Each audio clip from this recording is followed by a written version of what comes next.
Maxim 4. Simplify your life so as to be identical with nature. The act title is Human to Humane, Humane to Divine. God is ultimate simplicity. So, the only methods that will take us there are the simplest methods. When we are not in tune with this goal, our own creation leads to complexity. The minute we are able to let go of our own creation, magic can happen. When we go back to that state beyond creation, it does not just mean going back in time. It means to dissolve into the singularity and beyond. It sounds like science fiction, but it is possible. Now, let's see how we are trapping in a prison of our own making. Simplicity is our essential original nature, and simplicity also means purity of consciousness. It is the reflection of that which existed in latent form before creation. Ego. The ego is our individual identity, and in its original form, it is simply that a plain identity without any preconceptions or attachments. As a function of the mind, it is our impetus to manifest things and is thus associated with our energy sheath, our pranamaya kosha. Without it, we would not be able to think, act, or be interested in anything. Complexities. But as complexities develop within our field of consciousness, the ego hooks onto these complexities, distorting its purity of identification. We start to identify with various things: our principles, our beliefs, our culture and conditioning, our ambitions, as well as the roles we play. We even go so far as to identify with our belongings and possessions. Belief system. All these things define our belief system. Whether we know it or not, our attitudes and actions emanate from the belief system. So, if we really want to change our attitudes and actions, we need to change our belief system. Impressions and samskaras.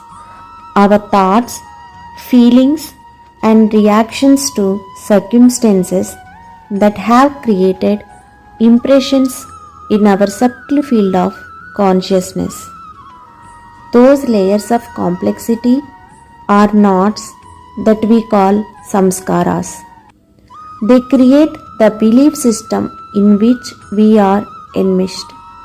Impressions are responsible for the emotional heaviness, turbulence, and entanglements we experience.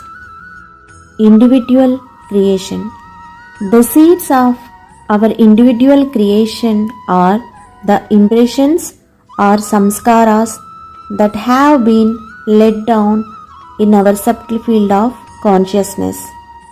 Our thought has the same power as the original thought that led to the creation of the universe. And within this macrocosm of the universe, we exist as tiny microcosms with our own customized individual creations. Habits and tendencies. This complex network of our own making is also affected by external circumstances and the environment. The continuous interplay of our own network with that of others determines our personality and character, resulting in our habits and tendencies. From the metaphysical perspective, it is this complex network that shrouds the true divine nature of our existence. Thus, we are trapped in a prison of our own making. Now, let's see simplicity in action. It is the same channel through which we have descended. All that we have to do is to retrace our steps. We have to reverse the flow of our intention and attention from the outward pull of greater and greater complexity, diversity, and entropy to the inward pull of simplicity, purity, and unity. The message of Principle 4 is to simplify our life so as to be identical with our divine nature. So, let's see how we may apply this in our life. Outer nature. Living a life that is in tune with the natural world around us means resonating with it, being in tune with the rhythms of nature, and not hurting any living being without cause. Humans are the only living organisms that swim upstream against the current of rhythms of nature. Simplify our habits.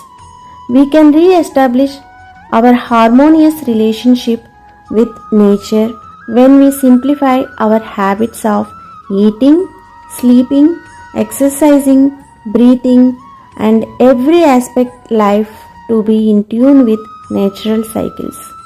Listening to our heart as well our body and its messages will also help us be attuned to nature. Unity in diversity. There are also other principles and rules that govern nature. For example, there is plenty of diversity in nature. Being open, accepting diversity, and seeing the unity in diversity are lessons we can learn from nature.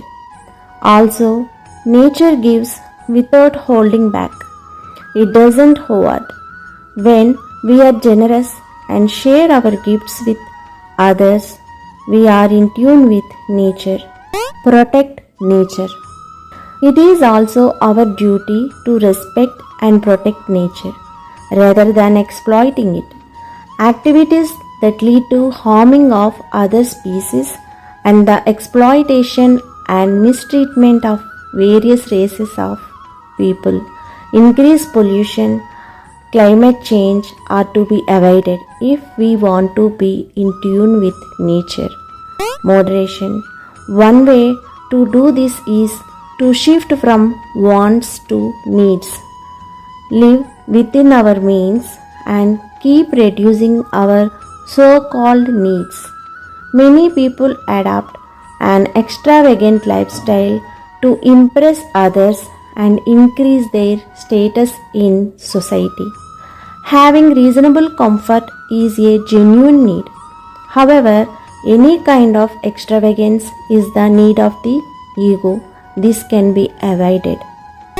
Inner nature. Then there is our inner divine nature, simplicity being its essence, purity, humility, calmness, poise, joy, and surrender go hand in hand with the simple life, and the result is innocence, which is the final condition we arrive at. Thus, to summarize, with the practice of this maxim, we go from ego to humility, disturbing mind to calmness, anger to peace, gloomy to joyful, arrogant to surrender, extravagance to moderation, belief leads to experience, form to formlessness, simplicity leads to purity, purity weaves destiny, The work of shattering our individual network and dissolving the tendencies of the mind is the spiritual work of the guide. He initiates the journey of our soul, loosens the knots in our subtle field of consciousness, and takes us up chakra by chakra so that our consciousness can continue to expand toward the goal. This is inner work. Each time we meditate, we experience new conditions. In this regard, our work is to practice meticulously while surrendering to His boundless wisdom and love. Most importantly, we learn to internalize the conditions we receive during meditation so that every day we create a better version of ourselves. To sum up, we are not merely human beings learning to evolve spiritually. We are spiritual beings waking up in human form, learning to become fully human, human to humane, humane to divine. Thank you.